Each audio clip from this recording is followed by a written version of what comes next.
Have you ever felt that eerie sensation of being watched even though you were completely alone? Yeah, most people just brush it off, laugh nervously, tell themselves it's just their imagination playing tricks. But what if I told you that, sometimes, that chill running down your spine is actually a warning? A sign that something or someone is right there, on the other side, trying to be noticed? This isn't just another spooky campfire story made up to scare your friends. What you're about to hear are real accounts, terrifying experiences lived by ordinary people like you, and facing situations that defy all logic. No Hollywood effects, no makeup tricks. What we have here are true paranormal encounters that leave scars much deeper than just a bad dream. And among all these stories, one stands out. Not because of how complex it is, but because of how brutally simple it is. A boy, an abandoned house, an old neighborhood marked by tragedy. The innocent curiosity of a child who stumbled upon a dark mystery and met a friend from the other side, who maybe just wanted someone to listen. Or maybe, just maybe, was there to deliver a warning about the danger ahead. Why do some souls stay trapped in places where terrible things happened? Is there really such a thin line between our world and whatever lies beyond? And when that line breaks, what happens then? In this space, we're going to open the door carefully, of course, to those questions, and maybe, just maybe, find a few answers along the way. But fair warning, even if you're one of those people who say they don't believe in ghosts, keep listening. I can't promise you'll sleep peacefully after this. You know those old streets where every sidewalk seems to hold a secret, every wall wears the marks of time, and the dusty windows feel like they're watching you? Jorge Lopez grew up in a neighborhood just like that, in Tampico, Mexico. When he was 10 years old, curious, as all children are, loved exploring everything around him, especially an old wooden house that stood right across from where he lived. It was abandoned, huge, with creaking planks that groaned at the slightest breeze, window frames with no glass, and that unmistakable look of a place that had been empty for far too long. The kind of place that, for an adventurous boy, feels more like a forbidden playground than a danger zone. Of course, the adults always gave him the same warning: don't go near that house, Jorge. But let's be honest, telling a kid not to do something is pretty much the same as daring them to do it. And Jorge, stubborn as ever, couldn't resist. Armed with a wooden stick he imagined was a sword, he spent hours there, playing explorer, pretending he was the hero of some grand adventure. A child's imagination is a powerful thing, but in that house, the setting itself made everything feel more intense, more alive, or perhaps, more dead. Strangely enough, even at such a young age, Jorge could feel that there was something different about that house. It felt as though invisible eyes were always watching him, tracking his every move. But you know how kids are, they tend to shake off those feelings, laugh at themselves, and keep playing like nothing's wrong. Jorge did the same. He shrugged it off, giggled at his own silly thoughts, and kept exploring. But every now and then, right in the middle of his play, the heavy, almost suffocating silence of the place would settle in so thick that even the birds seemed to stop singing. It was as if the house itself was breathing. Funny how some of the scariest stories start out so innocently, almost like a game. A boy playing alone, an abandoned house, and that false sense of safety that only childhood can offer. But the walls of that house held more than just termites or mold, they held a real horror story. And of course, Jorge had no idea of the nightmare waiting for him. Because sometimes, danger hides in the simplest place, in the things we take for granted. There's something you learn pretty early on in life: some houses seem desperate to tell their secrets, but only to those brave enough to listen. And Jorge, whether he realized it or not, was already listening. Every creak of the wood, every groan of the floorboards, every breeze sneaking through the cracks, all of it seemed to whisper the same word: beware. But like every kid who believes they're invincible, Jorge ignored the warning signs, thinking it was all just part of the adventure. Little did he know that inside that house, he was about to meet Gabriella Boy who, by all accounts, should no longer have been there. That morning, everything felt the same as always. The same gray sky hanging over the old neighborhood, the same creaking of tree branches tapping against rusty gates. Jorge, as excited as ever, crossed the street, ready for another day of exploring the abandoned house. But this time, even before he stepped onto the front porch, something was different. A chill ran up his spine, the kind that makes your shoulders tense up without you even realizing it. The wind, usually blowing softly through the cracks of the wooden walls, was completely still. And instead of the usual noise of birds chirping, there was only a heavy, unsettling silence. It's funny how the body often senses danger before the mind can catch up. Jorge felt that shift in the air so clearly that, for a moment, he almost turned back. The air felt thicker, oppressive, as if the very space around him was pressing against his chest. It wasn't finite yet. At least, not the conscious kind. It was that deep, instinctual discomfort, the sense that something wasn't right. Normally, he might have brushed it off. But not that day. That day, it was impossible to ignore. When we think about haunted places, we usually picture ghosts appearing out of nowhere or doors slamming shut by themselves. But in reality, the first signs are often much more subtle. The atmosphere shifts. The temperature drops. The sounds fade away. The light feels weaker. Jorge, innocent as he was, couldn't explain what he was feeling, but he knew it wasn't normal. It was as if the house itself had paused to listen to him approaching. A welcome that no empty house should ever offer. Even though he felt uneasy, Jorge took a deep breath and gently pushed the door open. The creak echoed loudly through the empty house, made even more haunting by the absolute silence surrounding him. Each step inside felt heavier, as if the floor itself resisted his movement. And the strangest part, time seemed to slow down inside those walls. The air felt dense, almost sticky, wrapping around him like a thick fog. This wasn't just an old, abandoned house. There was something here, something that drained the energy of anyone who dared to come close. Many people underestimate the power of an unsettling, suffocating environment, the kind that makes the back of your neck prickle for no clear reason.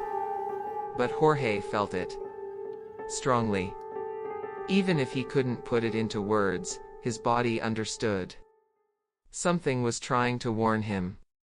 Maybe the warning was in the still air, maybe in the smell of rotting wood mixed with something he couldn't quite name.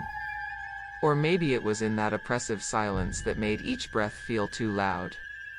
But like every determined kid, Jorge ignored his instincts and pressed on.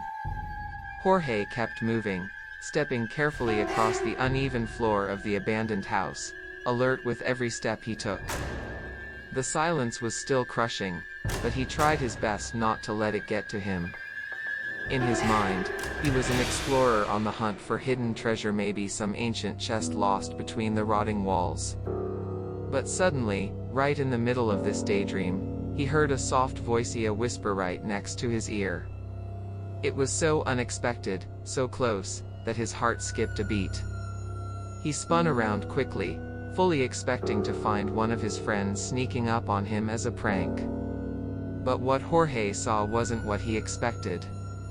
Standing there, in the dark corner of the room, was a pale, thin boy with sunken eyes and an empty expression. His hair was neatly combed, and he wore a spotless school uniform, completely out of place amid the filth and ruin of the abandoned house.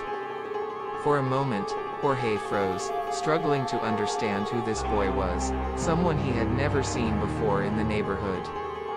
The boy said nothing, just nodded calmly when Jorge, trying to hide his fear, asked, "Do you live here?" You know that feeling when you're sure someone's watching you, even when you're supposed to be alone? That's exactly what Jorge had been sensing since the moment he stepped into the house, but now it made sense. The fixed stare of that other boy didn't just look at him. It looked through him. The boy's presence didn't match the situation at all. He didn't seem lost. He didn't seem scared. He just stood there, still, like he'd always been there. The way the boy responded, so calm, so composed, only made things feel even stranger. Jorge tried to convince himself that maybe the boy was just a neighbor's kid, someone else curious about the old house like he was. But something about the way the boy held himself didn't add up. There was a quiet, ghostly quality about him, like he could vanish at any moment. And that stare, Jorge couldn't explain why, but there was something deeply unsettling about the way the boy looked at him. There are things you can feel, even if you can't explain them. Jorge kept staring at the boy, trying to figure out who he was, why he was there, why he felt so out of place. The air around them stayed heavy, and the boy didn't move, just stood there, watching. Jorge's heart was pounding, but his curiosity was stronger than his fear. He had no idea that this wasn't just a random meeting. The boy's name, Gabriel, was something Jorge would only learn later. And Gabriel was not just another neighborhood kid. He was someone who, by all logic, shouldn't have been there at all. Still shaken by the boy's strange presence, Jorge took one hesitant step toward him. He wanted answers. Who was this kid? Why was he here? Why did he feel so out of place, like he didn't belong in this world? But before Jorge could say another word, the boy, the same pale boy with the sunken eyes and perfectly clean uniform, let out a scream. A desperate, high-pitched, piercing scream that echoed through the empty house, slicing straight through the suffocating silence like a blade. The sound stopped Jorge dead in his tracks, every hair on his body standing on end, his heart racing uncontrollably. "Run!" the boy shouted, his voice filled with an urgency that Jorge would never forget. This wasn't a suggestion. It was a command from someone who knew exactly what was about to happen. Without a second thought, Jorge turned and ran for the door, stumbling over the debris, his chest tightening with fear and confusion. He didn't know what was going on. He just knew he had to get out of there. That voice, filled with so much panic and authority, left no room for doubt. As soon as Jorge crossed the threshold of the front door, it happened. A deafening crack echoed through the house, a deep, heavy noise, like the whole world was collapsing in on itself. Jorge turned just in time to see the roof give way, the rotted wooden beams and old clay tiles crashing down in a violent collapse. Dust rose up quickly, swallowing the scene in a choking cloud. Had he hesitated for even 1 second, had he ignored the warning, the falling ceiling would have buried him alive. It's in moments like these that we realize some warnings can't be ignored even if they don't make sense at the time. Jorge, though still unable to explain who the boy was, knew one thing for sure: that warning had saved his life. The abandoned house, once just creepy and mysterious, was now nothing more than a pile of shattered beams and broken tiles, a chilling reminder that something was very wrong there. The air was still thick with dust and something else Jorge couldn't quite put into words. When the rumble finally died down and the dust began to settle, Jorge stood outside, gasping for breath, his body trembling.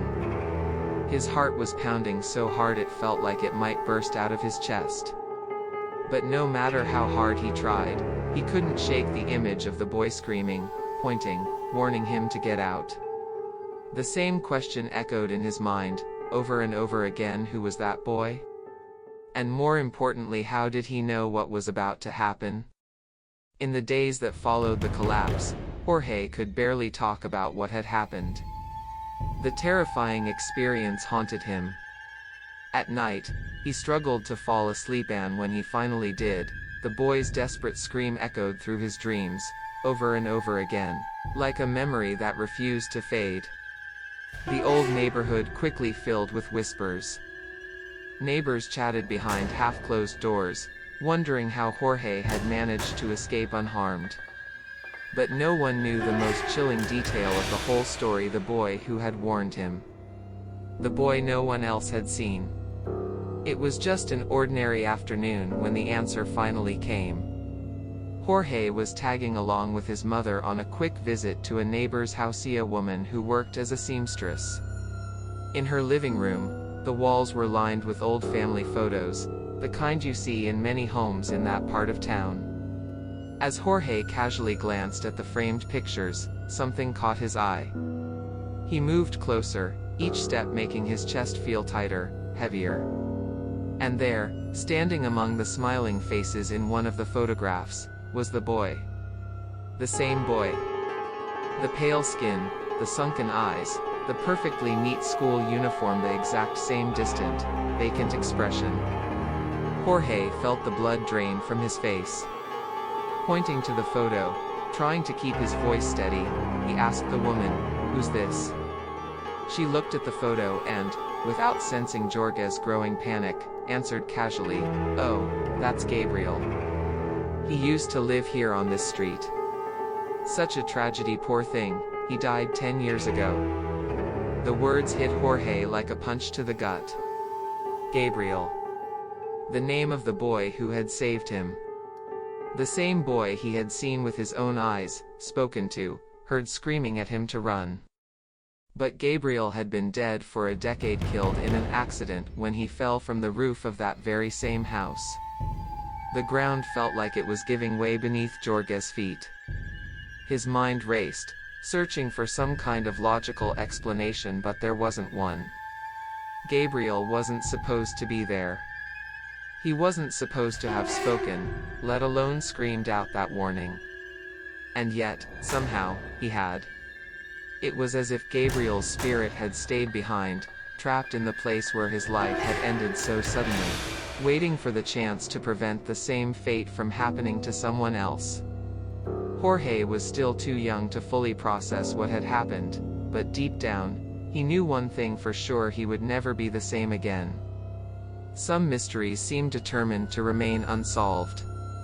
The house was now reduced to rubble, but Gabriel's story lived on, passed along in whispers between neighbors, growing into something between legend and warning. Some people began avoiding the area entirely. Others shared the tale like one of those urban myths that old neighborhoods always seem to have. But Jorge knew better. He knew this wasn't just some scary bedtime story. It was real. A true horror story, not just about a collapsing roof, but about the presence of a boy who, even after death, came back for one last act of courage. So, let me ask you again, have you ever felt that sudden chill, that strange presence, the feeling of being watched even when you're alone? Jorge's story isn't just another ghost tale, it's a reminder that sometimes, life tries to warn us but we aren't always willing to listen. And ignoring those warnings might cost more than we're ready to pay. The real question is, how many signs have you already missed? How many times have you chosen not to look too closely because it was easier to pretend you didn't see? Just remember, the unknown doesn't care whether you believe or not. It's there, waiting quietly in the cracks of old walls, in the dust-covered photographs, in the suffocating air of places we call just coincidence. If this story made you stop and think, even if it gave you chills or made you glance twice at that dark corner in your room, then don't let the curiosity end here. Hit that subscribe button right now and turn on notifications, so you'll always know when a new spine-chilling story is up. Trust me, there are plenty of real, unsettling stories waiting to be told. Here, every video is a journey into the hidden side of reality. True accounts from people who've experienced the paranormal firsthand. Mysteries that challenge logic. Real-life horror stories that aren't just movie scripts, they happen to real people, in real places. And once you hear them, they just might change the way you see the world around you. So, hey, race my invitation, join this community of people who, like you, aren't afraid to ask the hard questions or to listen for the answers. Click subscribe, hit that notification bell, and get ready for more terrifying experiences. Because after all, who said you were ever truly alone?